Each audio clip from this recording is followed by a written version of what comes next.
దాదాపు 200కు పైగా gents penguins మరణం. ఎక్కడో తెలుసా? అంటార్కిటికా దగ్గరలోని ఫాల్క్లాండ్ ఐలాండ్స్‌లో.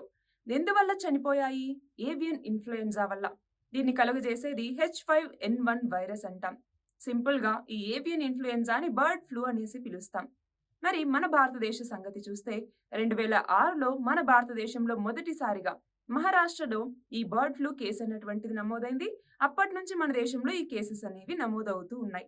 అయితే మన భారతదేశం దీన్ని నివారించడానికి డిటెక్ట్ అండ్ కల్ పాలసీని అమలు చేస్తోంది. డిటెక్ట్ అండ్ కల్ పాలసీ అంటే ఏంటి? ఏవైతే ఏవియన్ ఇన్ఫ్లుయెన్జా వచ్చి ఉంటాయో వాటిని డిటెక్ట్ చేసి వాటిని ఆ గ్రూప్ నుంచి సెపరేట్ చేయటం అన్నమాట. దాని ద్వారా స్ప్రెడ్ అవ్వకుండా నివారించటం.